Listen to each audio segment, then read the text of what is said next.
예, 시황맨의 주식 이야기 주간 증시 전망대 방송 유튜브 버전 방송 시작하도록 하겠습니다.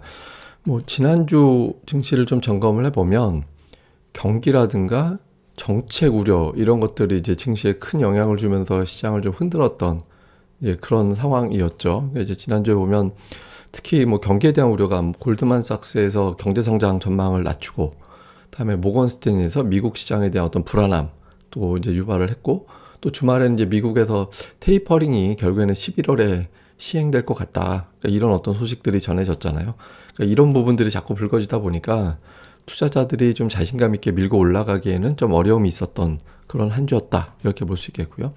그 다음에 이제 대형주들이 3주 간격으로 계속 노이즈가 생기고 있는 거, 처음에 SK하이닉스, LG화학, 그 다음에 이제 카카오까지, 이런 것들이 좀 잠시 후에 또 표로 보여드리겠습니다만은, 이런 부분들이 또 주식시장을 좀 압박하는 그런 요인이 됐었고, 그 다음에 조금 긍정적인 쪽에서는 미중 관계 개선 가능성, 이게 이제 주 후반에 나왔고, 금요일 미증시 장 초반에 상승 출발하게 됐던 그런 계기였거든요. 그리고 이제 주말에도 중국 증시가 또 괜찮았었고, 요거는 좀 긍정적인 내용이긴 한데, 이게 개선의 가능성이지 개선될 것 같다, 아직까지 여기에 이르고 있지는 않거든요. 근데 이게 약간의 좀 실마리가 될 수도 있는 재료이기 때문에 이 부분은 지난주에 나왔던 이제 틈새 재료 중에선 좀 주목해 볼 만한 재료였다, 이렇게 보시면 될 것 같고, 그 다음에 이제 수급에서는 지난주에 외국인들이 1조 3천억 원을 순 매도했죠. 이 매도의 내용은 조금 살펴볼 필요는 있어요. 근데 어쨌든 9월 초반에 외국인들이 매수에 나서면서 외국인들이 좀 돌아서는 건가라는 기대감이 있었는데, 지난주에 좀 반전이 되는 그런 흐름이 나왔죠. 그래서 이제 수급이 별로 좋지 않았다라는 점. 그 다음에 전 세계 증시 전체로 보면 경기 부양 기대감이 있는 증시가 좀 튀었다. 그러니까 중국과 일본이 좀 많이 올라가고, 나머지 국가들은 대체로 마이너스 1, 2% 정도 범위에서 움직였거든요. 그래서 부양 재료가 있는 국가와 그렇지 않은 국가들 간에 차별화가 좀 나타났던 한 주였다, 이렇게 보면 되겠습니다. 지난주 요약을 보면 이 정도고, 수치로 보면 지난주에 일본이 제일 세게 올랐고요. 중국이 3.4%, 일본은 이제 스가 총리가 사임하게 되면서 새로운 총리가 들어올 것이고, 그렇게 되면 이제 새로운 어떤 경기 부양책이 나올 거고, 근데 요거는 이제 일본의 엔화가 많이 풀리는 이슈가 될 수 있기 때문에, 기축 통화 중에 하나가 많이 풀리면 주식시장에 이제 나쁘게 작용하는 재료는 아니거든요. 그래서 요 재료는 좀 주목해 볼 필요는 있는 것 같습니다. 근데 그 외 국가들 보면 다 고만고만하죠. 예, 그러니까 이제 중국이 좀 올라갔고, 근데 이제 코스피하고 코스닥이 1.5%, 2.4% 빠졌는데, 다우하고 나스닥 움직인 거하고 거의 비슷했어요. 그래서 전 세계 증시 전체적으로 보면 지난주에는 조금 좀 눌리는 나라들이 많았다. 우리나라는 그거보다 평균치보다는 조금 더 눌렸다, 요 정도로 보면 될 것 같고요. 근데 수급이 지난주에 좀 특이했는데, 앞서 제가 외국인들이 순매도했다라고 말씀을 드렸잖아요. 근데 매도한 종목을 좀 잘 보시면 카카오를 일방적으로 많이 팔았고, 네이버 다음 많이 팔았고, 보면 두 종목이 1조 원이었고요. 카카오뱅크하고 크래프톤이 거의 한 8천억. 그다음에 이제 NC소프트, 이 다섯 종목에 2조 원의 매도가 집중이 됐거든요.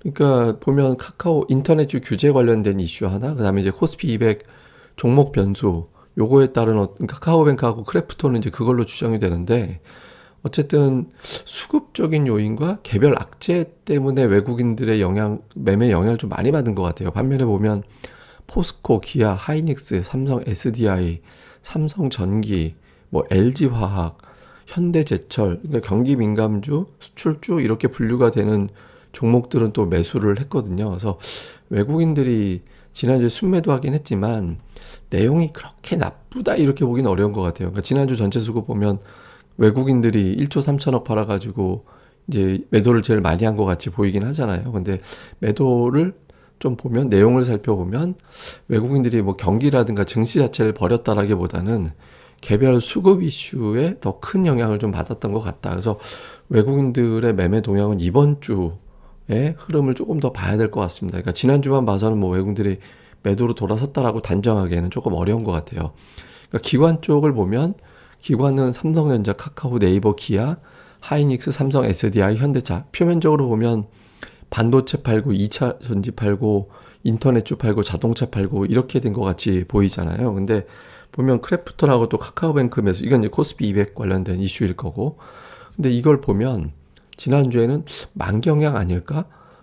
시가총액 상위 종목 중에서 LG화학 정도 제외하면은 시가총액 10 안에 들어가 있는 종목군들 다수를 다 저런 비율대로 좀 팔았던 걸로 보면 카카오하고 네이버는 거기에 플러스 이제 인터넷주 변수가 있었겠죠.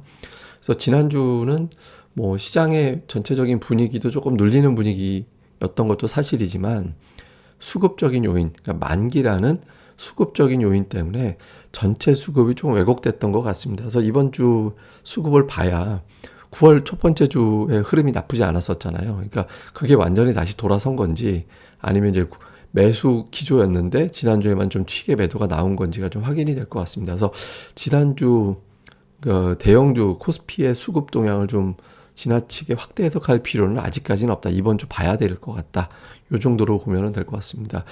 그래도 이제 업종별 움직임은 좀 주목해 볼 필요가 있는데 지난주 보면 이제 서비스 업종이 많이 빠졌죠. 그러니까 이 인터넷주가 여기에 많이 포함이 되잖아요. 인터넷주, 그러니까 네이버, 카카오, 뭐 아니면 크래프톤, NC소프트, 하이브 이런 종목이 다 서비스 업종에 들어가거든요. 그래서 이게 8.5% 제일 많이 빠졌고 의약품 최근에 바이오주들, 제약주들 흐름도 별로 안 좋아요. 예, 이 종목들도 좀 많이 빠졌고 올라간 거는 화학과 철강, 2차 전지주 반등 나오고 또 개별 화학주들이 올라간 종목들이 있었거든요.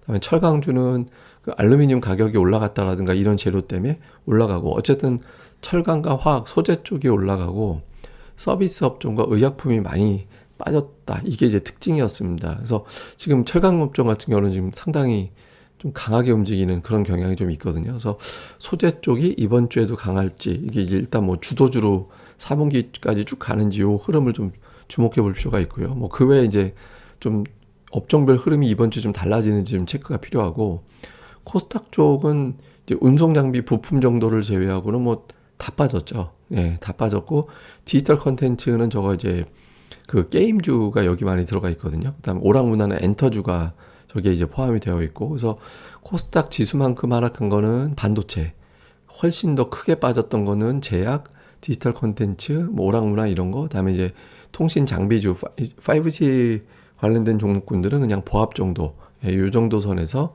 이제 움직였다 이렇게 보면 되겠습니다. 그래서 코스닥 쪽도 이제 좀 지수에 비해서 부침이 좀 컸다, 업종별로 차이가 좀 크게 났던 한 주였다. 요게 이제 특징으로 보면 될 것 같습니다. 그래서 전반적으로 지난주에는 업종별 차이도 컸고 이제 근데 수급은 좀 왜곡이 있었기 때문에 그러니까 이번 주에 수급이 진짜 수급이다 이렇게 봐서 이제 주 초반에 외국인들이 어떤 업종을 택하는지 요거는 좀 볼 필요가 있는 것 같습니다.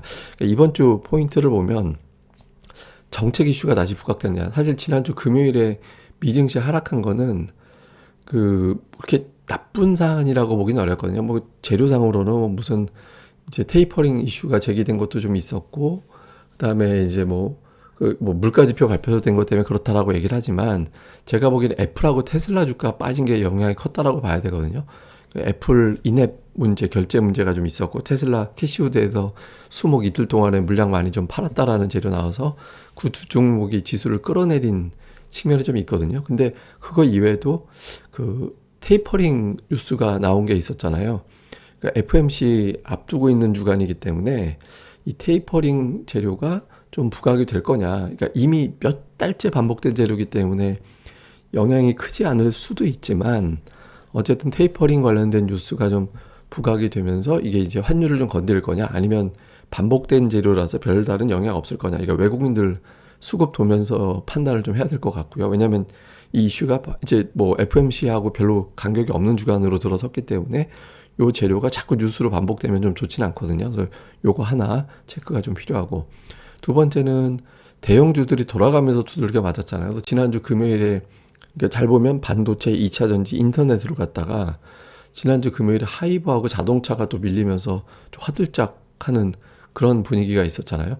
자동차는 애플과 플러스 말레이시아 코로나 상황 때문에 이제 차량용 반도체 조달이 쉽지 않을 것 같다. 이런 재료가 겹쳤었고, 하이브 같은 경우는 중국에서의 규제, 그다음에 이제 병역 문제, 이제 그 BTS 병역 관련해 갖고 거기다 좀 혜택받기 어려울 것 같다. 사실상 이제 현실적으로 어려운 거다. 그런 어떤 뉴스들 이런 것들 때문에 좀 영향을 받아서 밀린 흐름이었잖아요. 돌아가면서 대형주들이 다 빠진 상태였는데 이 빠졌던 종목군들 중에서 일부 LG화학이라든가 이런 종목군들 또 지난 금요일에는 또 인터넷주들이 반등이 나왔잖아요. 이게 이제 급락했던 종목군들 중에서 한 2개 이상이 반등이 나와주면 투자자들이 걱정이 좀 완화될 수 있거든요. 그래서 이런 종목군들이 좀 올라가 줄 때 사고 친 애들이 이제 결자 해지를 하는구나. 그럼 이제 자신감을 좀 회복할 수 있거든요. 요 흐름이 좀 중요하고.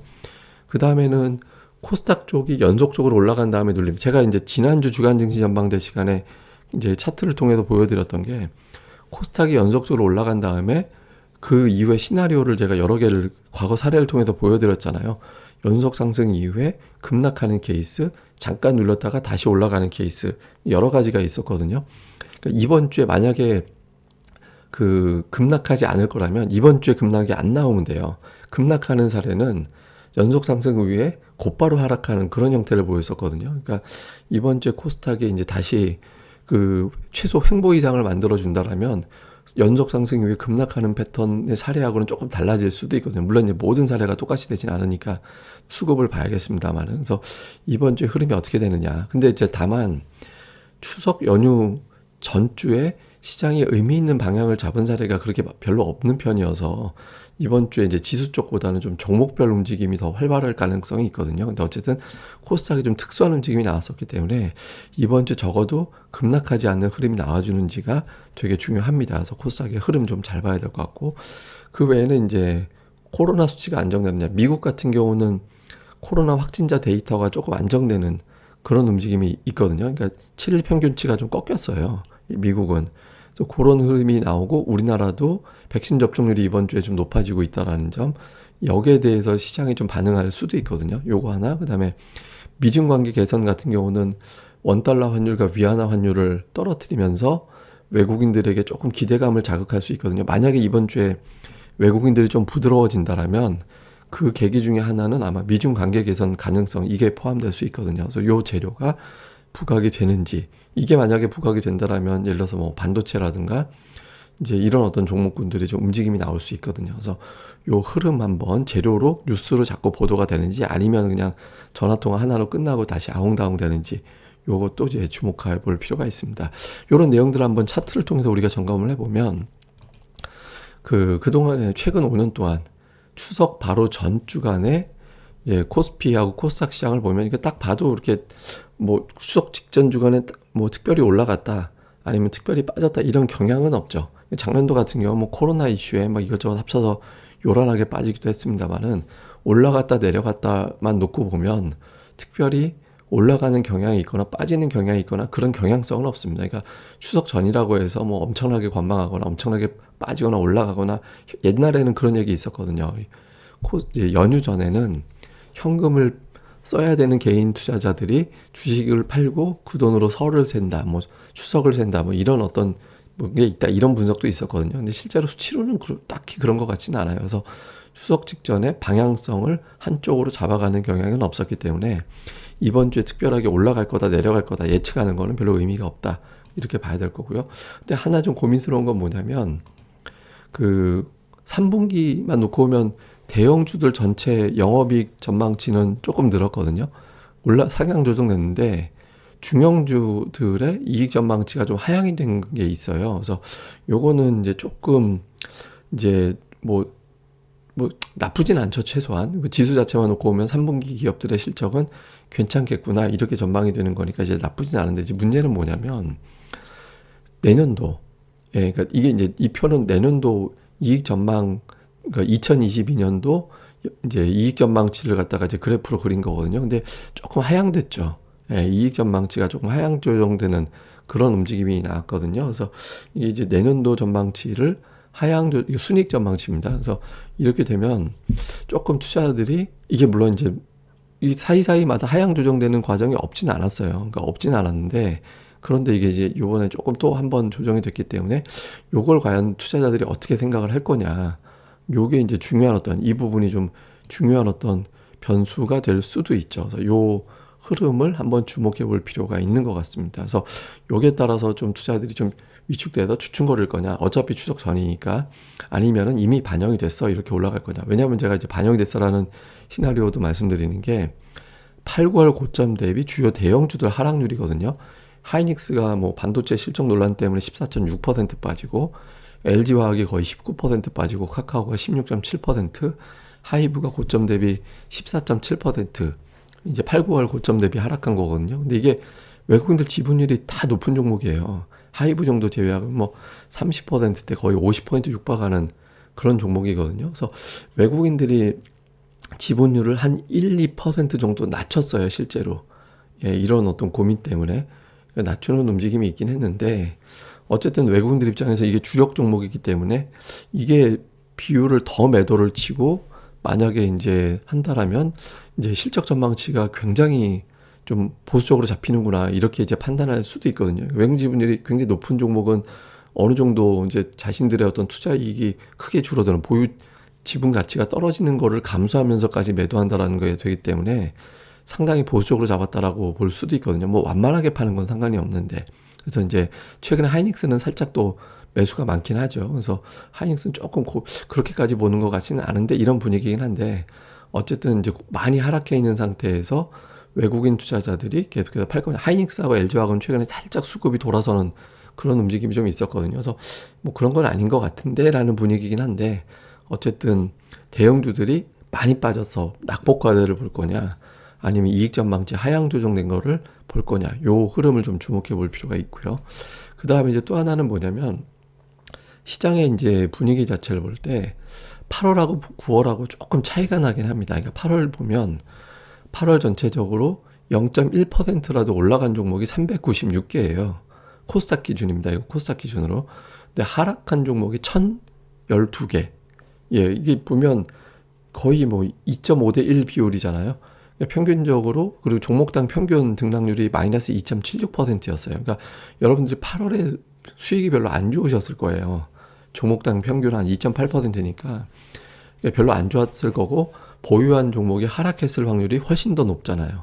예, 하락한 확률이 훨씬 더 높았기 때문에 이제 좀 8월에 수익 내기가 어려웠을 거다라는 거죠. 근데 9월에 좀 어떻게 돼 있냐면, 9월에는 상승 종목이 지난주 이제 주말까지 기준으로 485개가 상승을 했고, 평균적으로 하락한 종목은 913개. 예, 그러니까 평균 9월 들어서 월봉으로 봤을 때 하락한 종목이 913개예요. 그러니까 8월보다는 한 100개 정도씩 상승 종목이 또 늘었고, 하락 종목은 줄어들고 그렇게 되긴 했거든요. 근데 특이한 게 뭐냐면, 평균 등락률이 0.02%예요. 이게 무슨 얘기냐면, 하락 종목이 2배인데 거의 평균 등락률은 0.02%. 이게 무슨 얘기냐면, 올라가는 종목이 엄청 가고 나머지는 하락하긴 했는데 그냥 조금 빠졌다 정도로 시장이 지금 나오고 있다라는 거거든요.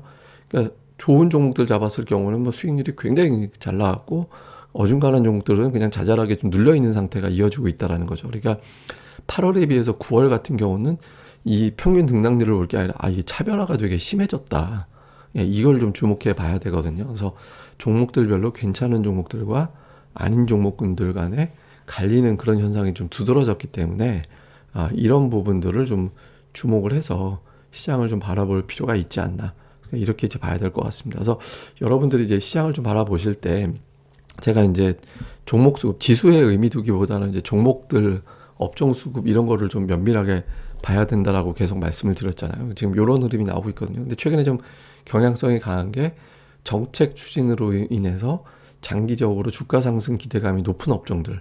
예를 들어서 뭐 최근에 뭐 반도체 중에서 일부, 2차 전지주에서 일부, 이런 종목들, 철강주도 좀 물론 정책하고 무관하게 그런 종목들은 또 강세를 보이고 있습니다만, 그런 거, 그다음에 이제 수소차 관련해서 일부, 이렇게 정책 효과로 실제로 수치로 실적이 확인되는 종목들이 좀 강세를 보이고 있거든요. 그런 종목들 수급도 괜찮고, 그러니까 그런 종목군들을 자꾸 찾아내는 그런 과정이 필요한 것 같습니다. 다음에 이제 또 하나는, 조금 지루함이 있더라도 실적 평가가 상당히 좋은데 또 기관들 외국인들 수급도 제법 쌓여 있는데 주가가 못 올라가고 있는 종목들이 있거든요. 그래서 그런 종목군들도 좀 뭐 야금야금 이제 좀 관심 갖다가 거래량 증가되는 타이밍에 한번 관심을 확 높이는 그런 이제 전략적인 접근도 필요하지 않나, 이렇게 봐야 될 것 같습니다. 그래서 이번 주에는 추석 앞두고 있는 상태이긴 합니다만은, 종목 장세가 좀 자잘하게 계속 진행되고 있기 때문에, 근데 이런 게 이제 지난주 수급 변수를 넘어서 이번 주에 조금 더 확대될 수도 있거든요. 그래서 그런 부분들에 더 집중을 하셨으면 좋겠습니다. 예, 그리고 이제 또 오늘은 그 추억의 브랜드. 제가 이제 저희 때 세대는 지금은 이제 스타벅스라든가 뭐 이런 게 되게 많이 있잖아요. 엔젤리너스라든가 뭐 이런 카페들이 되게 유명한데 저희 때는 초기에 자댕이라는 이 커피 전문점이 생겼거든요. 그래서 저희 때 이게 1,500원인가? 커피 한 잔에 1,200원인가 1,500원인가 그랬어요. 그래서 야, 이거 브랜드 커피를 그때 전까지는 대부분 다 자판기거나 그 레스토랑 가가지고 커피 마시고 그랬었잖아요. 다방 때까지는 아닌 것 같고 저는 세대가.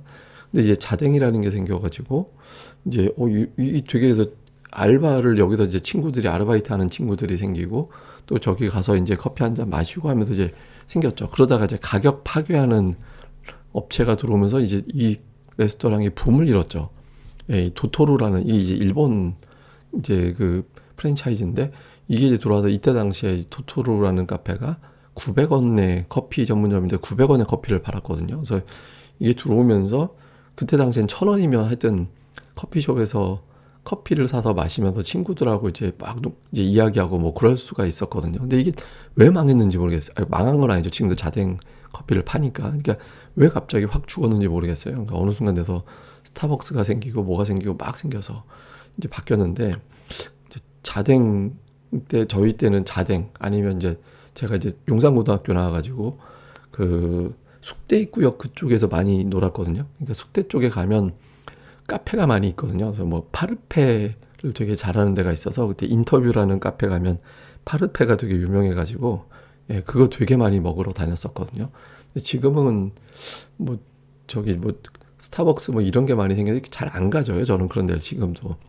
네, 옛날 세대라서 혹시 저게 좀 지금도 있으면 저는 좀 가볼 것 같은데 이게 좀 있는지 모르겠네요. 갑자기 옛날 생각이 나서 예, 오늘은 추억의 브랜드로 자댕을 한번 갖고 나와봤습니다. 예, 어쨌든 이번 주도 조금 이제 편안한 주간은 아닐 것 같아요. 그렇다고 뭐 나쁜 주간도 아닐 것 같긴 한데 이제 좀 시장보다는 좀 종목에 주목해야 될 때니까 그런 것들 집중해서 잘 활용하시면 좋을 것 같고요. 그리고 늘 말씀드리지만 좀 구독하기, 예, 이제 좋아요까지는 아니더라도 이제 구독하기를 좀 꼭 좀 체크해 두시고 알림도 설정해 놓으시면 제가 이제 방송 업데이트 할 때마다 이제 방송 바로바로 아실 수 있으니까 이것도 많이 또 설정 부탁드리겠습니다. 예, 그럼 감사합니다. 저는 다음에 뵙겠습니다.